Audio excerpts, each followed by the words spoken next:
Hi everyone, my name is Jackie. I am an alcoholic, um, and everyone can see the slide. Hi, well, thank you for having me again, and I guess again. My name is Jackie. I'm an alcoholic from San Francisco, and I love and service. So, yes, when there was a pitch hitter to speak about the traditions, and an introduction, I was like, count me in.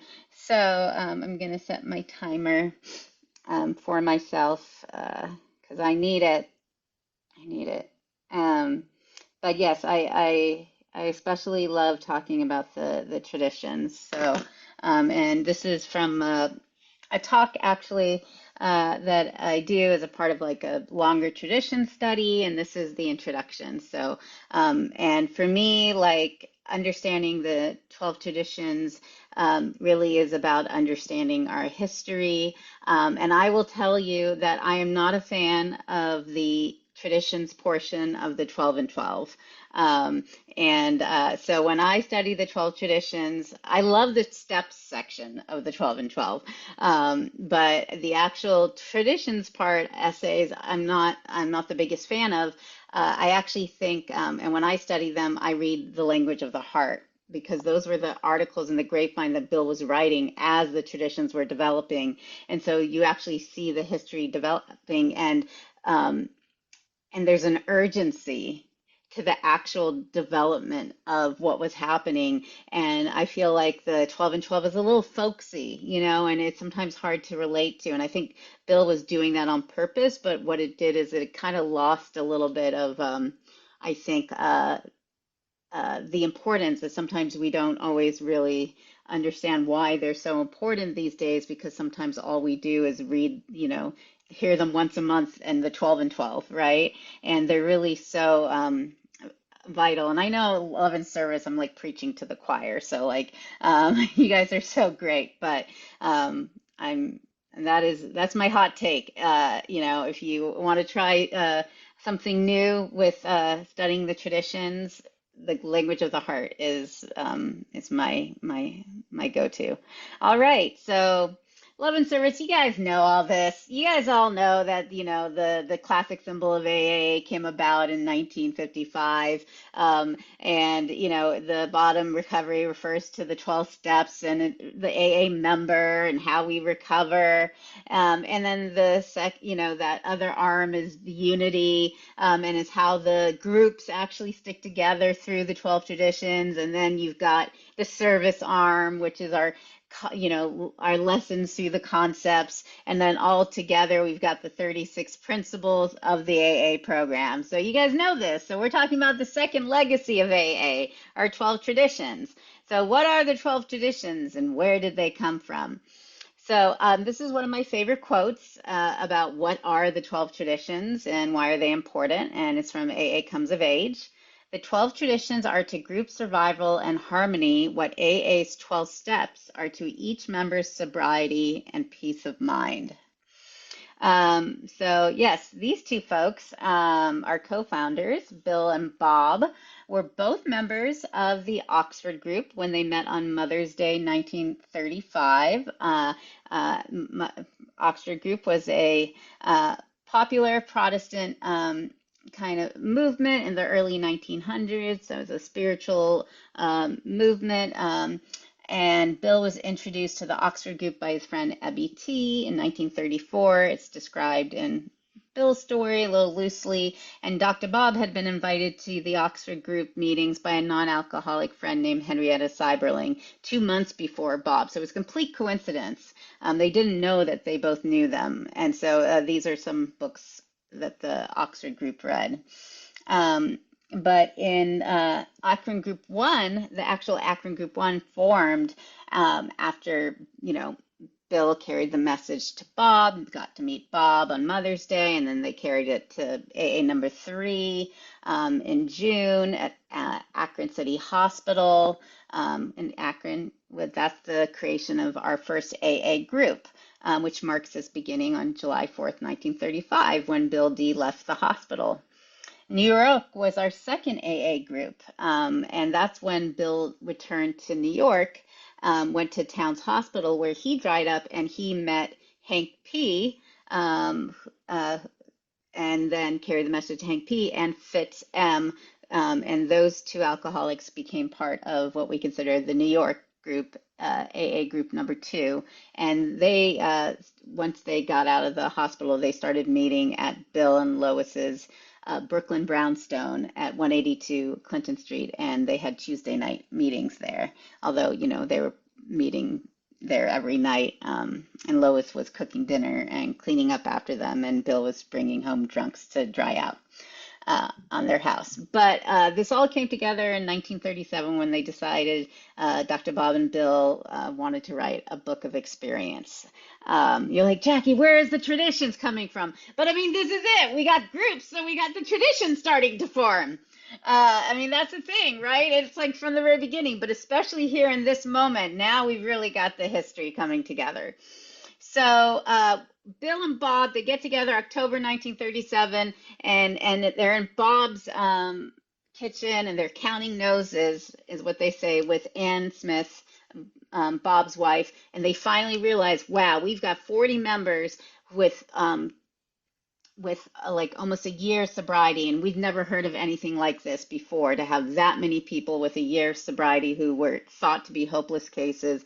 So we have some kind of system or method that does seem to be replicated, and they had this idea for a chain of hospitals, paid missionaries, and a book of experience. And there's this idea that Bob wasn't on board. Bob liked the idea of hospitals. He was down for the idea of a hospital. He wasn't sure about the paid missionaries, but Bob was down with the idea of a hospital. He could see that, and obviously Bill had the big franchise idea. But they all agreed, and they brought it to the Akron group. And there was a group conscience taken by the Akron group to move ahead. So there we've got the group conscience already making a decision. And then they had to finance the book. And so they approached and got a connection through some of Lois's friends to one of the greatest philanthropists of the time, John D. Rockefeller Jr., in fact, the father of American philanthropy. And they received a significant amount of money from outside financial assistance during AA's first decade. In fact, they donated $5,000, and we use the word donated because it was an outside source contributing or donating to what was considered a charitable group, AA, in order to write the book. And they didn't have enough money to do the hospitals and all the other stuff, thank goodness, which would have been very distracting from the primary purpose of carrying this message, which the book would have accomplished. There's another little tradition shot through there, hospitals would have been a really big distraction. And another really interesting thing, just a little tidbit about this, because everyone's always going on, poor old Bill, he wanted to make all this money off of AA. That $5,000, a big chunk of that went to pay Dr. Bob's mortgage. So I just want to, I love Bob. We all love Bob. Bob's wonderful, right? But, Dr. Bob got a whole bunch of that $3,000.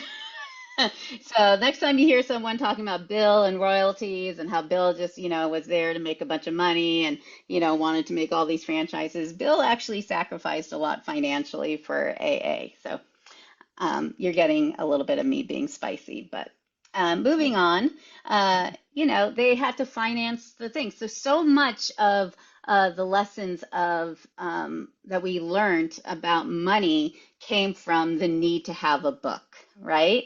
But in 1939, the book was published, and there was really slow sales at first. But in the seeds of the book, there was actually something written in the book, in the foreword, that really did kind of plant the seeds. It was almost like Bill had all these visionary moments in parts of the book that really started planting the seeds, which I don't even know if he fully thought of, as he was writing it. But this is one of the things he wrote in the foreword. It is important that we remain anonymous. We would like it understood that our alcoholic work is an avocation.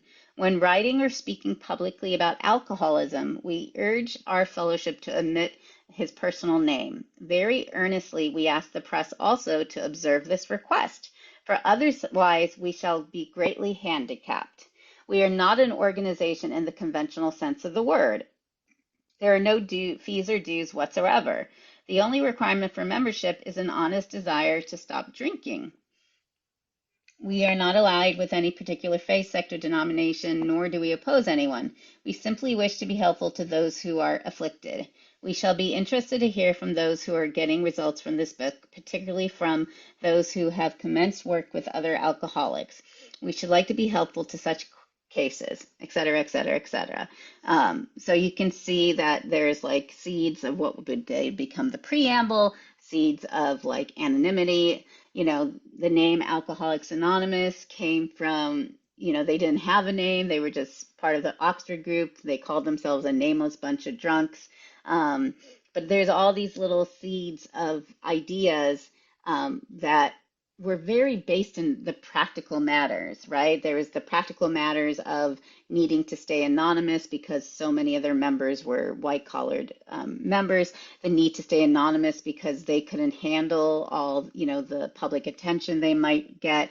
A lot of the spiritual principles that would guide the traditions or even guide the things like the concepts, they started out with very practical reasons, and then Bill kind of realized that, oh, there's actually a very good spiritual reason to continue what started out as a practical matter. I'll give an example. One of my favorite tradition four, you know, the small office in New York was not in a position to vet every single group that wanted to be that was calling itself an AA group as AA was starting to grow and explode in the 40s. And they could have, and yet they were getting all these AA members, or excuse me, all these drunks writing into them when AA started getting more publicity. And they had all these people in all these different cities saying, I want help. I need help. I want to join AA. Is there a group near me? And, you know, what was this three people in the office supposed to do, saying, oh, well, we haven't had a chance to check out, you know, group number, 300 to make sure that they're following all, once we get the, the franchise license out to them, then, maybe in 3 years someone will get to you. No, they had to just say, okay, these guys are getting together. They consider themselves a bunch of drunks, staying together for the sake of sobriety. We're going to add them to our directory, and they're going to run their AA group the way they say they're going to run their AA group, and we're going to, put them in the AA directory. And that created this policy of autonomy of the groups from the World Service headquarters. And it also created this thing where the World Service headquarters and the service centers were not governing bodies, right? That they were just there to serve these groups. It's really interesting. And so that was a practical thing. It was just practical, right? We have no way of doing this. And then it was realized, no, this is actually for a very good spiritual reason. We cannot be in a position of authority, and it's good for these groups to be autonomous, and they will have to work out, this. Each group has the right to be wrong, the group that is drinking beer at their meetings, if it doesn't help people stay sober, John Barleycorn will take care of them. We do not have to be an enforcer, because there was an early A group that drank beer at their meetings. That is kind of a famous story. So moving on, I did mention a lot of early publicity is a big part of the stories behind the traditions, especially the 1941 Jack Alexander article, which skyrocketed AA membership. And actually, the whole reason why the headquarters in New York started asking AA groups to contribute money. At this point, there was a tiny little office in New York, and they were only functioning off of royalties from the books. And because the office had to expand, because they were getting so many inquiries from this huge national publication. Everyone read the Saturday Evening Post. They needed more people and they needed to expand, and they weren't going to be able to do that with the royalties from the book. So they asked each group to send like $1 per member per year. And that began the practice of sending group contributions to a service entity. But another thing that really happened, and again, here's more of the traditions, is the groups started writing to this headquarters with all their problems. And so it became that the headquarters became the hub of where they started witnessing all the group problems, and they began to see solutions. So they began to get a sense of, oh, here are things that are working and things that are not working for the groups. And Bill really began to really get a sense of what group principles were working and not. And he became really interested in, he started reading a lot about like anarchist literature, like he became very interested in like how societies function, especially those that don't have law enforcement, that don't have laws, that work under like collective that don't have, you know, um, well, basically, like I said, law enforcement. My sister is talking to my dog right now. So there's Bill and our second national secretary. They're answering the letters. Membership is skyrocketing. Blip, blip, blip, look. Oh, it's growing so fast from 1946, from 2000 to 29,000 in 5 years. That's huge, right? The grapevine was so important because that is where Bill got to really work out all the stuff that had to do with the traditions, all of he got to speak directly to the AA groups in depth. He regularly contributed articles, and in 1945 he published the first series of articles that would form the basis of the 12 traditions. The first article of these is called On Group Policy in the August 1945 Grapevine, Modesty, One Plank for Good Public Relations. And so in 1945, he was referring to group policy. And not too long after that, he started referring to tradition because he realized he was very good at messaging with the groups and communicating with the groups. And he realized that the word policy wasn't going to fly with the groups. Someone wrote into that grapevine from that article and told him about the Washingtonians. And Bill did not know about the Washingtonians until an AA member responded to his first article in the grapevine. And so he became very interested in the Washingtonians. I'm not going to talk too much about the Washingtonians, but they're a pre-AA society of during a temperance period, but unlike other temperance movements in the 1900s, they were formed at first by not alcoholics to help other alcoholics stay sober, but they still thought it was a moral issue. And then the problem is they also let a lot of non-alcoholics join, and then they let a lot of celebrities join, and things like that. But they're really important because you know, they really taught, Bill really got to learn a lot from them as well. And there's some misunderstandings about them as well. A lot of people think, that it was their stance on abolition that brought down the Washingtonians. And really, the big part of it was that they really got involved with like just a lot of celebrities, a lot of non-alcoholics joining. In fact, by the time they reached their highest thing, there were more non-alcoholics joining the Washingtonians than actual drinkers joining, people with drinking experience. So that could have actually been probably a bigger issue than different chapters getting, involved with abolition movements and things like that.